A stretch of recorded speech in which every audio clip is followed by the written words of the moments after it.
Meanwhile India का global status जो है वो बहुत ज्यादा ऊपर चला गया। हमारी वो उस तरह बात कोई नहीं सुनी जा रही। हम यहाँ पे जो है वो एक एक दो दो अरब डॉलर के चक्कर में। सबसे रिचेस्ट डायस्पोरा इंडियन वहां पे, सबसे highest diaspora per capita income वाला इंडियन। तो अगर Jews control the American economy, Indians control the American corporates. देखिए सत्या नडेला को छोड़िए, ऐसे हजारों सीईओज और हैं जो इंडियन ओरिजिन के हैं। ये आप रशिया को ले ले, जब रशिया ने यूक्रेन पे हमला किया तो उस वक्त उनकी करेंसी 80 रुबल $1 के बराबर थी। विद इन 2 वीक्स ये 151 रुबल पे चला गया और आज ये 60 पे आ गया है। वहां पर रशियन बैठे, उन्होंने क्या किया जो हमने नहीं किया? उनके यहाँ 30% जो वॉटन हो, केलॉग हो, कॉर्नेल हो, जो बच्चा है पढ़ने वाला वो इंडियन है। आज वॉटन का, केलॉग का डीन कौन है? They are again people from Indian origin. आज वहां पे पॉलिटिक्स में है। दूसरी बात, ये जो उन्हें लाखों इंजीनियर चाहिए अपनी आईटी को चलाने के लिए, वो कहां से आते हैं? वो इंडिया से आते हैं। Exactly. डाटा सेंटर कहाँ है? इंडिया में है। उनका बैकएंड कहाँ है? इंडिया में है। ट्रेड किसके साथ हो रहा है? इंडिया के साथ हो रहा है। और तकरीबन हमने 2200 अरब रुपए का कर्जा चढ़ा दिया अपने मुल्क पे without borrowing a single dollar. $1 बोरो नहीं किया है, लेकिन 2200 यानी कि 2200 बिलियन अरब का हमने कर्जा चढ़ा दिया। तो ये देख, ये कॉस्ट है जो हमने पे किया है। इस पे हमारा जो वेटेड एवरेज इंटरेस्ट रेट होता है फॉरेन लोन पे, वो 4% होता है। तो आप इसमें डॉक्टर साहब एक बात समझाइए कि ये जो हमने डॉलर, आपने कहा है कि रजा बाकर इफेक्ट जाहिर है इससे हम सारे मारे गए, मगर सवाल ये है कि क्या कोई ऐसी strategy with in the system है कि हम इस डॉलर को वापस लाएं? और बड़ा कहा जाता था मुस्लिम लीग नून की गवर्नमेंट ले आएगी, इकोनॉमिकली बड़े ये हैं, माहिर हैं, तो इसमें रहनुमाई फरमाएं। देखिए बात यह है कि पहले कोई जहाज का कप्तान तो हो ना। अभी तो हम रडरलेस शिप की तरह समुद्र में थेपड़े खा रहे हैं। वो समुद्र के लहरें हमें जिधर लेके जा रही हैं हम उसी तरफ चल रहे हैं। आज तो बहुत खतरनाक सी खबर आई है कि जो फॉरेन बैंक्स हैं, वो हमारे जो करस्पॉन्डिंग बैंक लोकल होते हैं, जो एलसी लेटर ऑफ क्रेडिट में गारंटर बनते हैं, उन्होंने रिफ्यूज कर दिया कि हम आपके लोकल बैंक के पार्टनर नहीं बनेंगे, हम गारंटी नहीं दे सकते हैं कि आप डेट की पेमेंट के काबिल होंगे। तो देखें, this is the first step towards bankruptcy, first step towards Sri Lankan type of crisis. हम कदम उस तरफ बढ़ा चुके हैं। और ये पेट्रोल की इंपोर्ट के हवाले से था। अगर ये पेट्रोल की इंपोर्ट में, अगर अभी तो हमारे पास हर लम्हे जो है वो तकरीबन 2 हफ्ते का मैक्सिमम रिजर्व होता है, और कुछ हो सकता है कि रास्ते में भी शिप पेट्रोल लेकर आ रही हो, लेकिन तकरीबन महीने 1.5 महीने में ये तो श्रीलंका के टाइप की तरह रशनी शुरू हो जाएगी यहाँ पर पेट्रोल के हवाले से। हमें कोई होश नहीं है इसका। श्रीलंका में तो अनरेस्ट हो गया था। डॉक्टर साहब, मैं ये जानना चाह रहा हूँ, ये 2-3 साल से हमारे पॉलिटिकल कल्चर में लॉन्ग मार्च आया है। अल्लाह बैग ने को 3 दफ़ा पाकिस्तान को टोटल लॉक किया, इसमें पीपल्स पार्टी ने भी किया, नून ने भी किया, पीटीआई ने भी किया। ये इकोनॉमी पे इस तरह इसका भी कोई इफेक्ट आता है जी, जो हम ये पाकिस्तान के साथ कर रहे हैं सारे?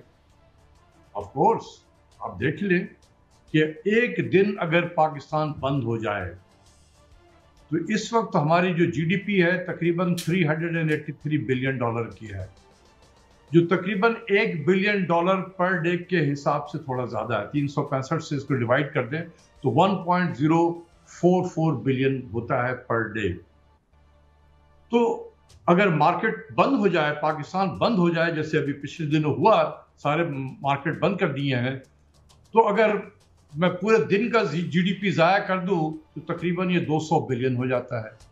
लेकिन हो सकता है कि इतनी ज़्यादा हर चीज़ जो है वो बंद नहीं हो, क्योंकि ज़राअत पे इसका इम्पैक्ट तो नहीं पड़ेगा। इसलिए कम से कम 40-50 अरब रुपए का ज़रूर नुकसान होता है। इससे ज़्यादा नुकसान होता है एक दिन इस किस्म के हंगामे से। अच्छा डॉक्टर साहब, क्या हम, मुझे मलेशिया याद आ रहा है, क्या हम डीपेग कर सकते हैं अपनी करेंसी को, और ये या नहीं? अब इतनी जान नहीं है हमारे अंदर, या कानून ऐसे हैं? उसके लिए आपके पास एक्सपर्टीज होनी चाहिए। आपके सेंट्रल बैंक में पाकिस्तानी बैठे हों, ना कि ग्रेड 18 का एक अफसर बैठा हुआ वो IMF से आके। तो आप जब हर चीज़ आप बाहर के लोगों पे दे देंगे तो फिर ये सब चीज़ें भूल जाएं। महातिर और उसकी टीम जो थी वो मलेशिया के बारे में सोचती थी। और उन्होंने 1997 का जो फाइनेंशियल क्राइसिस था, दुनिया सारे IMF की तरफ भागी, उसने कहा कि मैं नहीं जाऊंगा IMF की तरफ में। और सबसे पहले और सबसे बेहतरीन अंदाज में इस क्राइसिस से ये मलेशिया निकल कर आया। तो वहां पर लोग थे। इसी तरीके से मैं आपको बताता हूँ, ये आप रशिया को ले ले। जब रशिया ने यूक्रेन पे हमला किया तो उस वक्त उनकी करेंसी 80 रुबल $1 के बराबर थी। विद इन 2 वीक्स ये 151 रुबल पे चला गया और आज ये 60 पे आ गया है। वहां पर रशियन बैठे, उन्होंने क्या किया जो हमने नहीं किया? अच्छा डॉक्टर साहब, ये भी 7 सवाल कर लें। हमारे पास क्या कोई IMF से मांगने के अलावा कोई रास्ता नहीं? हम कोई ऐसे मतलब अगर ये डॉलर नहीं देते, अगर ये पैसे नहीं देते, तो जो कहा जा रहा है कि हम डिफॉल्ट के पास चलेंगे, हाउ ट्रू इज दैट? लेकिन डॉक्टर साहब, मैं एक बड़ा मुश्किल सवाल करने लगा हूं, यानी मुश्किल से मुराद 2 मेरे सवाल के से। तो क्या इस मुल्क की शराफिया में खुद डिफॉल्ट करवा रही है? और सेकंडली जो कहा था उसने क्या कहते हैं रशिया ने कि भाई हमारे साथ रूबल में डील करो, क्या हम ये कर सकते हैं? या जो तुर्की ने किया, कैन वी ये मॉडल हम इख्तियार कर सकते हैं? देखिए, ये जरा हमारे जो हालात हैं, हम तो इतने ज़्यादा डिपेंडेंट हो गए हैं IMF में। इसीलिए तो मैं बार बार कहता हूँ, खुदा के वास्ते निकलो। जो मुल्क एक मरतबा IMF में गया है वो कभी नहीं निकला है। जिस तरह इंडिया के अंदर किसी के पास पॉलिटिकल कैपिटल नहीं है ना कि वो 5 अगस्त 2019 को रिवर्स कर सके, भले मोदी साहब हो, भले कोई और भी हो, ठीक है, किसी के पास पॉलिटिकल कैपिटल नहीं होगा, जाहिर बात है पॉलिटिकल सुसाइड होगी।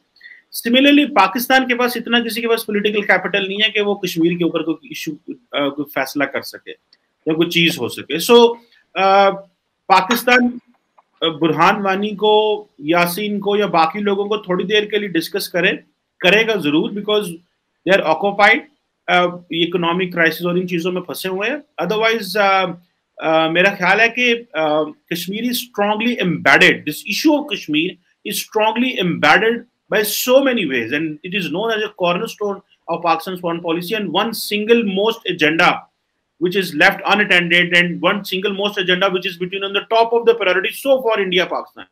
मैं एक बात कर रहा हूँ, भले आप बातें सही कर रहे हैं कि जी वो बुरहानी को 4 साल, उसके बाद क्या हुआ, ये आप बिल्कुल ठीक कर रहे हैं, लेकिन 75 साल से जो चीज स्टक हुई है वो तो यही है।